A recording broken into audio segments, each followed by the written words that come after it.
bagaimana prosedur, aturan, tata cara untuk pelaksanaan tatanan normal baru perubahan ini. Karena itu, mari sama-sama kita diskusi, mari sama-sama kita mulai dengan Bismillahirrahmanirrahim. Mudah-mudahan acara ini membawa manfaat bagi kita semua. Dan selanjutnya kita persilakan saja Bapak Dr. Haji Muhammad Isa Indrawan, Bapak Rektor Universitas Pembangunan Pancabudi, untuk menyajikan tampilannya dan mudah-mudahan mari sama-sama kita dengarkan. Dan nanti setelah Bapak Dr. Haji Muhammad Isa Indrawan menyajikan paparannya, dilanjutkan dengan Bapak Profesor Dr. Dadan Ramdan untuk bisa menyajikan tampilannya juga. Dan setelah itu mari kita berdiskusi. Silakan mengangkat tangan, kemudian silakan unmute dari mikrofonnya masing-masing, dan mudah-mudahan kita bisa diskusi dan mendapatkan manfaat dari acara ini. Bapak dan Ibu yang saya muliakan, 2-3 kucing berlari, ada 1 si kucing belang, 2-3 rektor bisa kita cari, rektor Pancabudi dan Umma yang paling gemerlap. Mudah-mudahan ini menambah semangat untuk kita semua. Bapak dan Ibu, saya kira itu yang saya sampaikan. Mari kita mulai acara ini dengan mendengarkan paparan dari Bapak Dr. Haji Muhammad Isa Indrawan. Pada Pak Ek. Terima kasih. Assalamualaikum warahmatullahi wabarakatuh. Selamat sejahtera bagi kita semua. Yang dihormati Pak LLI, Prof. Dian Armanto yang memperkasai Zoom meeting kita pada hari berbahagia ini, Ibu Sespel, para pimpinan perguruan tinggi,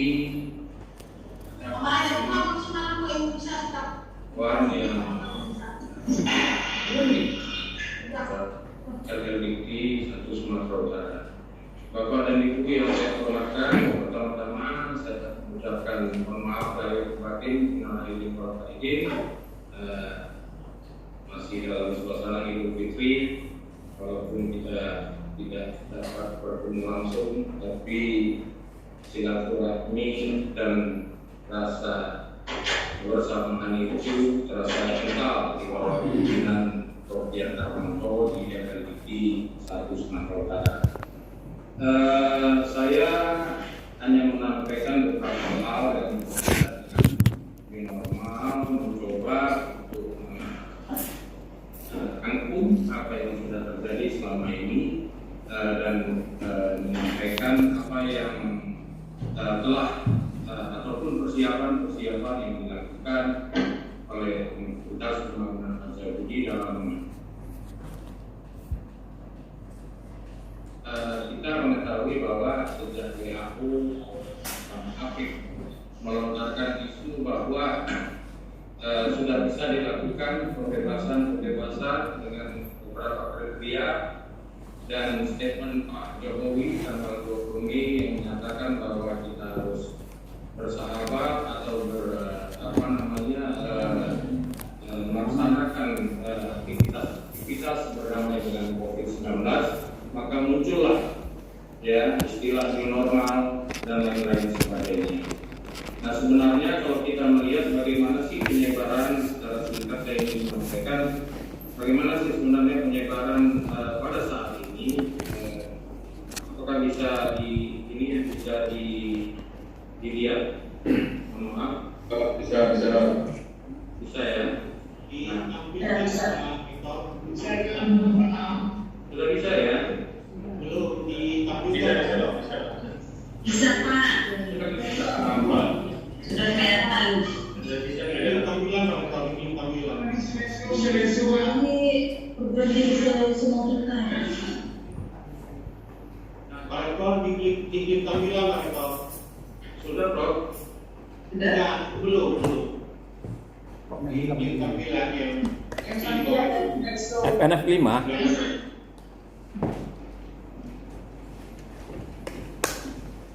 Masuk di ya.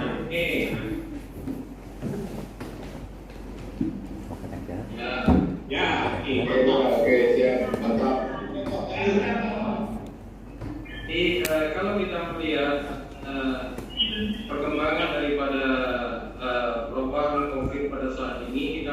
masih grafiknya masih meningkat di seluruh dunia ya.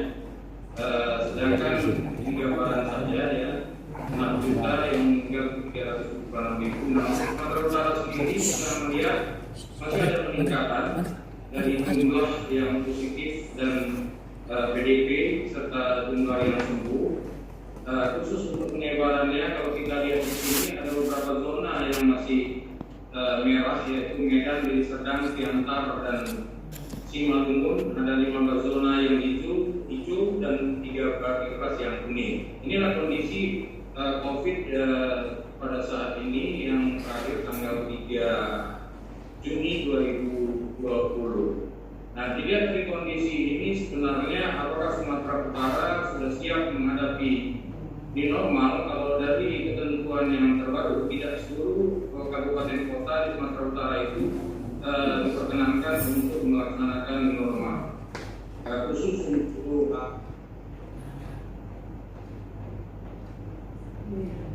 kabupaten kota yang dapat melaksanakan new normal. Kemudian yang berikutnya, sebenarnya kapan kita mau melaksanakan new normal ini? Kalau dari gambar ini kita tunggu ada satu orang yang mengumpul virusnya, entah sampai kapan dia datang kita juga nggak tahu. Akhirnya kapan ditemukan, kapan kita juga nggak tahu. Sehingga tidak ada satu tanggal yang pasti kita bisa lepas dari pandemi COVID-19 ini. Kalau kata Prof. Wan dalam rapat Satgas COVID Sumatera Utara, apabila kita sudah bisa beradaptasi dengan COVID-19 ini, kita soal COVID itu. Selama 2,5 bulan kita melaksanakan pembelajaran daring kelas infrastruktur kita juga ada siapa yang maintenance-nya. Nah, kita melaksanakan perkuliahan dengan model daring, atau kita akan melaksanakan satu kegiatan baru dengan yang disebut new normal, dengan berbagai infrastruktur, dengan model pembelajaran dalam kelas yang harus berjarak, atau dengan antrian masuk kampus seperti dalam gambar. Mana yang kita pilih sebenarnya? Nah, kalau kita melihat kondisi yang ada pada saat ini, Bapak dan Ibu yang saya hormati,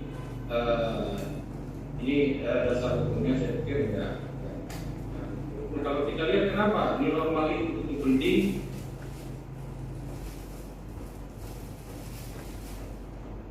ini adalah adanya distancing. Ya, ketika adanya distancing, orang tidak bisa bertemu, transaksi tidak bisa turun. Nah, kalau kita lihat dari kurva yang ada di sini, perkirakan Indonesia itu akan turun perekonomiannya. Begitu juga negara-negara yang ada di luar ya.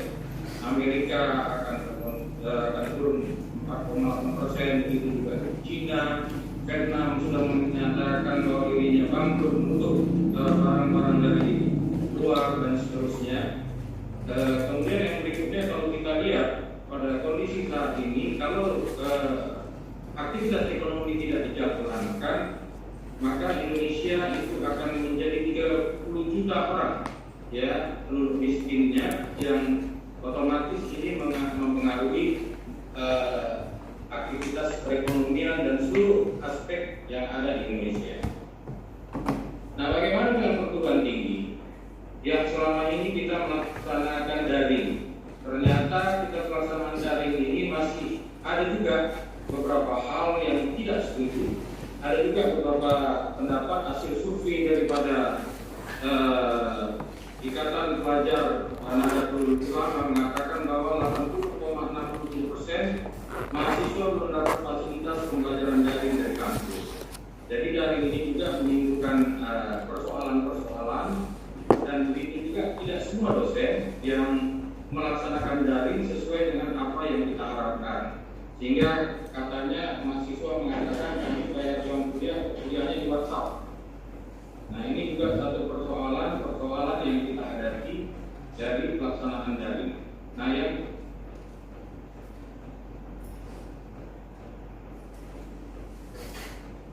ini karena tidak terjadinya interaksi di pasar tadi, prediksi memperkirakan akan turun 15%. Ya.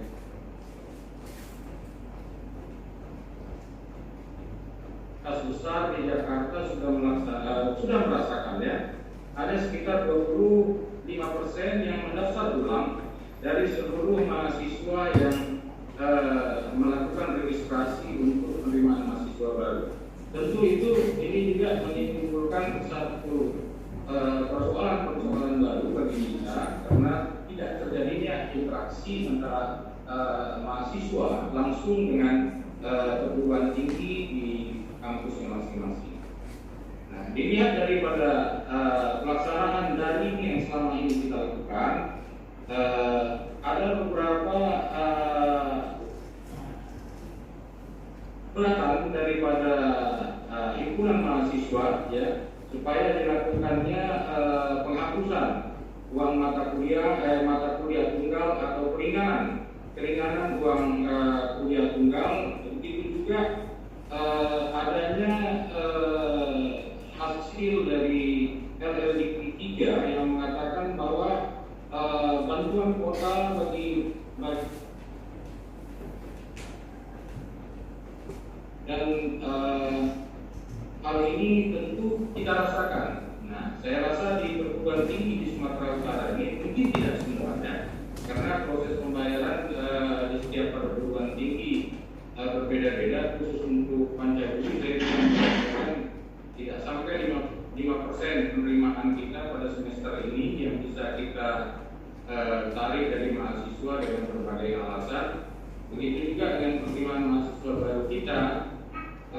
Mungkin hanya baru sekitar 5 orang yang melaksanakan pembayaran, dan ini tentu mengakibatkan kita tidak bisa melaksanakan aktivitas akademik di perguruan tinggi secara baik.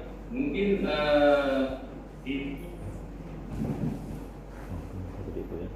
tidak semuanya, tapi saya pikir ada beberapa hal yang mengalami yang sama. Dari hasil pengamatan kita dalam 2,5 bulan ini melaksanakan daring, kita harus dihadapkan dengan satu konsep baru yang dinamakan dengan new normal. Dasar hukumnya adalah Keputusan Menteri Kesehatan tahun 2020 tanggal 1 bulan. Nah, pada pelaksanaan new normal ini sendiri, bahwa seluruh aktivitas yang ada di dunia industri, perkantoran, usaha ataupun sekolah itu perguruan tinggi diharapkan berjalan seperti biasa, kembali lagi dengan normal baru untuk masuk ke dalam kampus seperti yang dilaksanakan seperti yang selama ini, dengan memperhatikan protokol kesehatan yang ditetapkan oleh pemerintah. Nah, bagaimana dengan perguruan tinggi? Sampai saat ini, setahu saya belum ada panduan yang resmi dikeluarkan oleh Dikti dalam menjalankan konsep normal ini seperti apa. Nah, konsekuensi dalam apakah hanya cuma sekedar cuci tangan, sanitizer, distancing dan lain-lain. Walaupun hanya itu saja, mungkin konsekuensi yang harus kita siapkan itu cukup besar, seperti protokol, infrastruktur, sarana-prasarana, sosialisasi, peraturan, dan seterusnya. Banyak juga menimbulkan masalah karena tidak hanya pembelajaran saja tentunya. Dosennya, bagaimana dengan penelitian dosennya, bagaimana dengan magang mahasiswanya, dan lain-lain yang timbul di benak kita.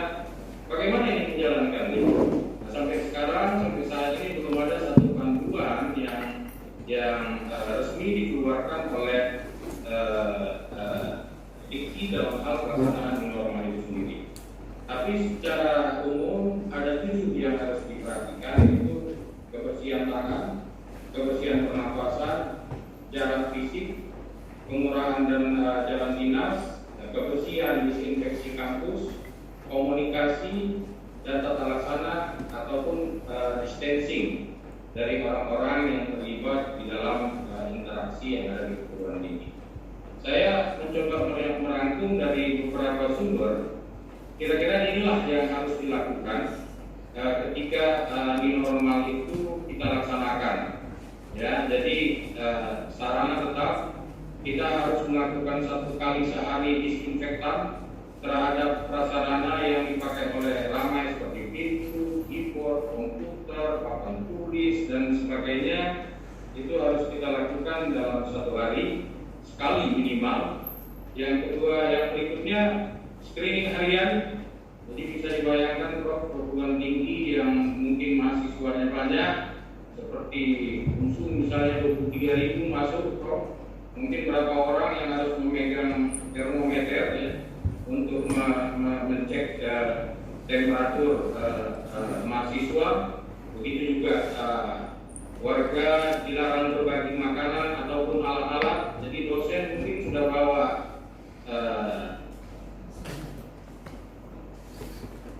alat-alat semuanya sendiri. Kemudian kalau dibayarkan 23.000 atau 17.000-an misalnya menjadi ada 23.000, distancing itu 2 meter, berarti harus ada 46.000 meter ya untuk physical distancing, yang saya pikir ini juga cukup berat. Nah, begitu juga dengan alat-alat yang harus dipersiapkan seperti sanitizer di setiap lokal, cuci tangan, masker dan sebagainya. Dan ada satu lagi, kalau kita melaksanakan new normal ini secara langsung, artinya kalau satu kelas 30 Prof, yang selama ini memerlukan 300 kelas, yang saat ini harus bisa cuma 15 orang, berarti harus ada 300 kelas baru supaya bisa dilaksanakannya pembelajaran new normal.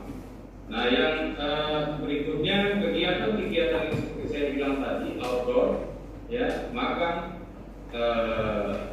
pengabdian masyarakat, ini juga harus diatur protokolnya. Kalau saat ini kita perlu 1 mobil, harus 2 mobil. Ya. Kalau kita mengikuti itu semua. Nah, harus juga menyediakan sarana klinik apabila ada kejadian-kejadian yang terindikasi oleh COVID-19. Ini mungkin yang beberapa hal yang bisa dijadikan protokol, namun memang tergantung daripada perguruan tinggi masing-masing, karena sampai saat ini belum ada standar untuk new normal itu seperti apa.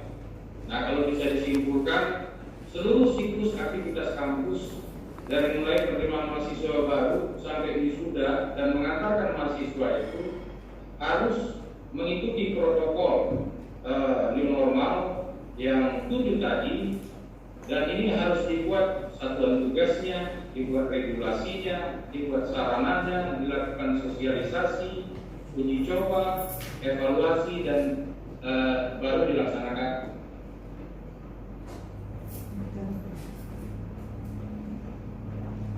Sedikit lama dengan biaya yang tidak kecil ya menurut saya.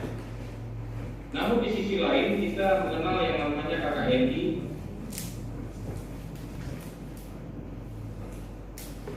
base dan project base, yang memberikan kesempatan kita adanya pembelajaran di kampus maupun di luar kampus. Nah, KKNI ini sendiri sekarang kita ketahui sudah mulai dilengkapi dengan adanya yang dikatakan kampus merdeka atau merdeka belajar. Ada 2 semester bisa di luar kampus dan 1 semester belajar di luar program studi. Jadi kalau dilihat dari sini ada 1,5 tahun dari proses pembelajaran seorang mahasiswa yang bisa kita pola, yang bisa kita susun kurikulumnya sesuai dengan kebutuhan daripada mahasiswa itu, yang mungkin nanti dalam pembelajarannya tidak semua mahasiswa harus datang ke dalam kampus ya. Jadi kalau tadi misalnya 1 lokal 30, yang ini terpaksa kita 15, nah yang 15-nya mungkin kita bisa belajar dengan memakai pola kampus merdeka sebagai itu sendiri, seperti yang ada di dalam gambar itu. Nah, di lain hal, selama ini kita belajar daring itu berdasarkan landasan hukumnya adalah surat edaran ya, masih surat edaran Diksi, jadi surat edaran ini tentu kekuatannya juga seperti apa, ya. Padahal kita ada undang-undang PJJ yang mengatakan bahwa 50% dari jumlah mata kuliah itu bisa dilaksanakan dengan e-learning. Tapi sampai sekarang PJJ ini juga harus mendapatkan izin langsung dari kementerian, dan pelaksanaan dari kita yang saat ini apabila di norma dilakukan, apakah surat edaran ini nantinya tidak berlaku lagi atau seperti apa itu juga nggak tahu. Nah, ini yang perlu mungkin salah satu yang tidak diskusikan. Nah, saya sampai kesimpulan dan saran, karena yang penting saya pikir nanti diskusinya Bapak ya, kita melaksanakan ini. Jadi menurut saya dari kondisi tadi masih belum optimal ya pelaksanaan daring, dan ada persoalan ekonomi, penolakan, kedatangan mahasiswa dan sebagainya. Menurut diharapkan adanya pedoman dan panduan oleh IKI yang kita harapkan hari itu juga menjadi satu ketetapan yang ada dengan menerapkan KKNI dan Merdeka Belajar didukung dengan teknologi. Harapannya blended learning itu menjadi satu ketentuan. Jadi kita tidak lagi ragu-ragu untuk membagi perkuliahan baik tatap muka ataupun dengan daring. Nah, dengan banyaknya infrastruktur sarana prasarana yang harus dipersiapkan dari siklus aktivitas kampus yang ada, kita mengharapkan tentunya ada bantuan dari IKI dalam persiapan pelaksanaan yang normal ini. Apakah dihitung per satu kampus atau per satu mahasiswa? Nah, ini mohon nanti kita dapat diskusikan supaya dapat kita usulkan bersama-sama dengan bantuan kerugian atau mungkin ada perhatian dari pemerintah dalam hal pelaksanaan normal ini sendiri. Karena mau tidak mau, karena kalau seperti yang disampaikan tadi, mau tidak kata COVID ini selesai, berarti kita harus mengambil satu langkah yang bisa beradaptasi dengan COVID itu, karena aktivitas kita di kampus juga harus berjalan sebagaimana mestinya. Nah, penerapan new normal di Sumatera Utara saya pikir sudah bisa dilakukan secara bertahap, khususnya di zona hijau dan zona kuning ini saya pikir sudah bisa dilakukan, dan dari regulasi yang ada itu sudah mendapatkan izin. Okay? Nah, jadi yang bisa kita uji dengan berbagai protokol, berbagai kebijakan, dan untuk kita dapat menjadi satu prototype pilot project bagi khususnya kabupaten kota yang tempat yang masih dalam zona merah tadi. Walaupun kata Prof. Dian, lebaran perguruan tinggi kita yang terbanyak itu mungkin di zona merah itu. Tapi saya pikir kita bisa bersama-sama untuk belajar pada zona-zona hijau ataupun zona-zona kuning. Itu aja mungkin Prof yang bisa saya sampaikan. Nah, ini prestisnya UNPAD. Nah, UNPAD sudah membentuk Satgas dan juga sudah membentuk panduan dan prosedur.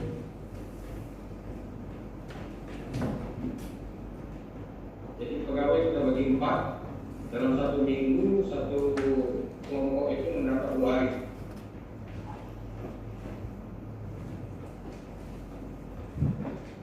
KPI-nya, kehadirannya, dan tetap juga memakai seragam ya Pak di rumahnya. Itu harus setiap saat bisa dihubungi. Secara persiapan ini yang kita lakukan. Nah, protokol dan dosen untuk dosen dan pegawai juga sudah kita siapkan, baik dalam bentuk SOP ataupun dalam bentuk template seperti ini, dan kita sudah melakukan sosialisasi dengan viral media berbasis PDF dan link. Jadi itu bebannya di WhatsApp itu sangat kecil karena dia berbasis PDF, tapi seluruh isinya itu tersambung kepada link tentang peraturan protokol yang ada di universitas ataupun di Sumatera Utara yang kita diupdate secara berkala, jadi sehingga Sivitas Akademika UNPAD itu bisa mendapatkan informasi yang up-to-date tentang protokol dan regulasi yang ada di Ancol. Ini area publik kita yang kita lakukan masuk sudah pakai disinfektan cuci tangan, di diukur termometernya, kita pakai disinfektan chamber dengan dikoensim, jadi tidak berbahaya untuk manusia. Nah, ini sudah kita dicoba dan dilakukan walaupun belum seluruh sarana prasarana terpenuhi di seluruh area kampus kita karena saat ini koordinatnya cukup. Nah, ini sarana prasarananya ada disinfektan di kantor dan di kelas. Kita sudah merubah kantor kita, mengurangi kursi kita, mengurangi meja kita untuk jarak kerja pegawai. Kita sudah menerapkan absensi barcode, jadi tidak memegang lagi absensi. Dosen sudah bisa absensi barcode yang terhubung langsung dengan sistem informasi kita, sehingga kehadirannya dan bahan ajaranya langsung bisa terkirim ke sistem atau informasi yang ada di kita. Adanya mikroskop untuk memegang, untuk mengangkat, untuk membuka, dan untuk ATM dan segala macam yang kita siapkan untuk mahasiswa dan dosen kita, walaupun masih secara bertahap. Nah, ini beberapa yang kita lakukan. Kita siapkan juga masker untuk dosen-dosen kita, untuk pegawai kita. Kita siapkan tumbler. Jadi sekarang nggak bisa lagi ada gelas-gelas, ya nggak bisa lagi aqua kalau itu kita dispenser. Jadi kita siapkan tumbler. Kita uji coba sosialisasi dengan distancing dan melaksanakan aktivitas di luar kampus dengan jarak dan sebagainya. Nah, ini yang terakhir yang paling penting, Prof. Inilah yang dibuat oleh anak-anak kita. Jadi semua infrastruktur yang kita pakai itu kita upayakan dibuat oleh himpunan mahasiswa Prodi kita yang tergabung di dalam entrepreneur, ya, pusat usaha wirausaha mahasiswa kita. Nah, ini salah satu contohnya yang kita pasang di rumah dinas gubernur, yang kita pasang di perkantoran, dan yang kita pasang di kampus kita sendiri. Dan yang paling terakhir ini pesannya, Prof, silahkan di order atau dipesan, hubungi saya, jangan lupa. Itu aja, Prof, yang dapat saya sampaikan. Terima kasih. Wabillahi dan kurang mohon maaf. Wabillahi warahmatullahi wabarakatuh. Terima kasih Pak Muhammad Isa Indrawan. Begitu banyak burung yang terbang, hanya satu yang hinggap di perahu. Begitu banyak ekor yang berwarna. Pak Isa Indrawan yang nomor 1. Baik, terima kasih Bapak Ibu atas perhatiannya. Terima kasih sekali lagi untuk Pak Dr. Muhammad Isa Indrawan atas paparannya, sangat menarik. Tadi ada permintaan Pak Dr. bahwa kalau bisa tayangannya di share ke kawan-kawan, tidak bisa menjadi. Baik, selanjutnya kita tunggu Profesor Dadan Ramdan untuk menyajikan tampilannya. Setelah itu kita akan diskusikan. Sebagai satu pertimbangan saja, benar bahwa sampai sekarang Pak Dirjen sedang merundingkan dengan Pak Menteri dan juga jajarannya untuk membuat sebuah panduan berkaitan dengan tatanan baru untuk perguruan tinggi. Sampai sekarang belum keluar, kita akan tunggu saja. Mudah-mudahan dalam waktu dekat akan keluar sehingga kita bisa lebih nyaman. Tapi saya sepakat dengan Pak Muhammad Isa Indrawan bahwa teman-teman yang ada di jalur hijau, jalur kuning sudah bisa mempersiapkan diri untuk tatanan new normal perguruan tinggi yang seperti sudah disarankan oleh Pak. Baik, Bapak dan Ibu yang saya muliakan, sekarang giliran Profesor Dadan Ramdan untuk menyajikan tampilannya. Dipersilakan, Prof.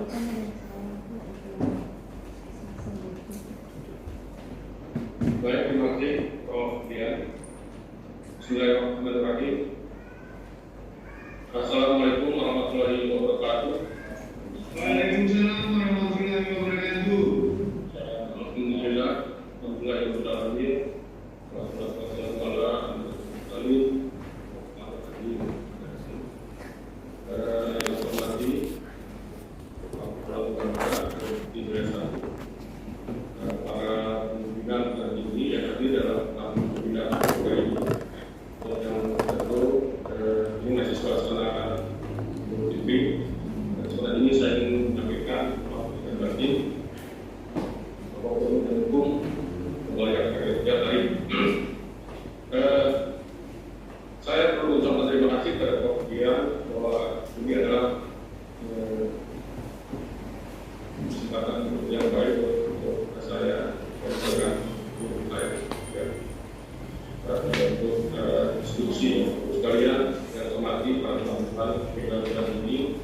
Saya ingin sharing bagaimana kita menghadapi new normal di masing-masing. Saya izinkan saya menampilkan beberapa slide. Mudah-mudahan bisa kita jadikan bahan diskusi pada hari ini.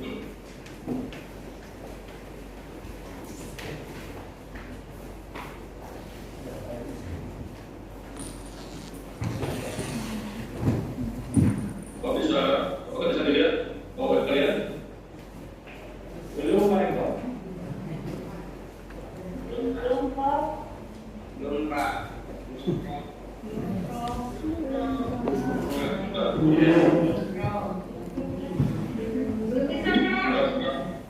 Sudah? Belum.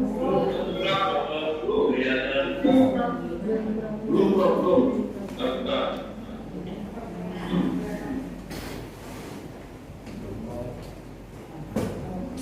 Oke, sudah Kak. Terima kasih.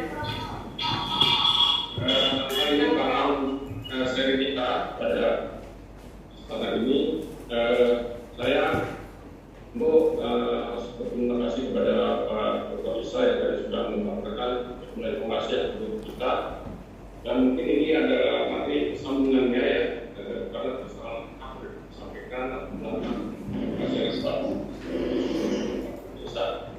Pada kesempatan ini 5 yang kita diskusikan. Yang pertama adalah tentu kita sama-sama merasakan adanya nilai positif soal ini. Saya pribadi dan teman-teman